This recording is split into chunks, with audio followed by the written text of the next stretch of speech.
Apa itu anemia? Anemia adalah kondisi medis yang terjadi ketika jumlah sel darah merah atau kadar hemoglobin dalam darah seseorang lebih rendah dari nilai normal. Hemoglobin adalah protein yang membawa oksigen ke seluruh tubuh, sehingga kekurangan hemoglobin dapat menyebabkan kekurangan pasokan oksigen ke jaringan tubuh. Anemia dapat disebabkan oleh berbagai faktor, yang umumnya dapat dibagi menjadi 3 kategori utama. Yang pertama, kehilangan darah, perdarahan akut. Misalnya, trauma atau pendarahan gastrointestinal. Perdarahan kronis, misalnya, menstruasi berlebihan atau perdarahan lambung kronis.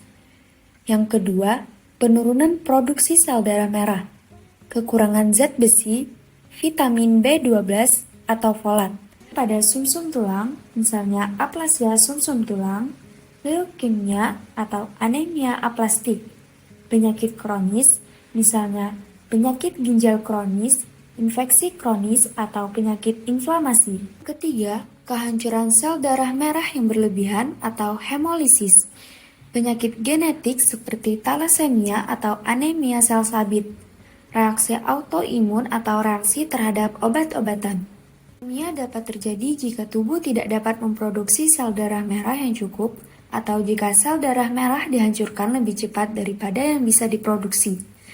Akibatnya, kapasitas darah untuk mengangkut oksigen menurun, yang menyebabkan berbagai gejala terkait hipoksia atau kekurangan oksigen pada jaringan tubuh. Proses patofisiologis utama dalam anemia mencakup yang pertama, kekurangan hemoglobin. Jika tubuh tidak memiliki cukup hemoglobin, kemampuan darah untuk mengangkut oksigen berkurang. Yang kedua, hemodilusi. Pada anemia, volume plasma darah bisa meningkat karena tubuh mencoba mengkompensasi kehilangan sel darah merah dengan meningkatkan volume cairan darah yang mengurangi konsentrasi sel darah merah. Yang ketiga, peningkatan kerja jantung. Jantung mungkin bekerja lebih keras untuk mengkompensasi kurangnya oksigen dalam darah, yang dapat menyebabkan gejala seperti palpitasi atau takikardia. Terapi farmakologi. Yang pertama, suplemen zat besi digunakan untuk anemia defisiensi besi. Obat ferrous sulfat, ferrous fumaret atau ferrous gluconat. Yang kedua, suplemen vitamin B12 dan folat. Untuk anemia akibat defisiensi vitamin B12 atau folat, obat vitamin B12 atau cyanocobalamin atau hidrokobalamin dan asam folat. Yang ketiga, erythropoiesis stimulating agents, obat yang merangsang produksi sel darah merah seperti epoetin alfa, digunakan pada anemia terkait penyakit ginjal kronis atau anemia pasca kemoterapi. Yang keempat, transfusi darah.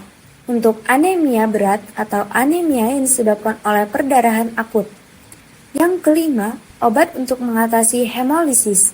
Jika anemia disebabkan oleh hemolisis, misalnya pada anemia autoimun, obat imunosupresan atau kortikosteroid dapat digunakan. Terapi non-farmakologi. Yang pertama, perbaikan pola makan. Konsumsi makanan kaya zat besi seperti daging merah, kacang-kacangan, sayuran hijau, dan makanan yang mendukung penyerapan zat besi seperti makanan tinggi vitamin C. Suplementasi vitamin B12 dan asam folat bagi mereka yang kekurangan. Yang kedua, perawatan penyakit dasar. Mengelola penyakit yang mendasari anemia seperti penyakit ginjal kronis. Upaya preventif anemia. Yang pertama, pencegahan kekurangan zat besi. Makan makanan kaya zat besi, terutama pada kelompok berisiko tinggi, seperti ibu hamil, remaja, dan anak-anak. Suplementasi zat besi pada ibu hamil untuk mencegah anemia defisiensi besi. Yang kedua, pencegahan kekurangan vitamin B12 dan folat. Mengonsumsi makanan yang kaya vitamin B12. Ketiga, pengelolaan penyakit kronis. Mengontrol penyakit yang dapat menyebabkan anemia seperti penyakit ginjal kronis atau infeksi kronis dengan pengobatan yang tepat. Yang kelima, deteksi dini pada kelompok risiko. Screening anemia secara rutin pada kelompok berisiko tinggi, seperti ibu hamil, anak-anak, dan lansia. Dengan penanganan yang tepat, anemia dapat dicegah atau dikelola untuk menjaga komplikasi jangka panjang dan meningkatkan kualitas hidup penderita.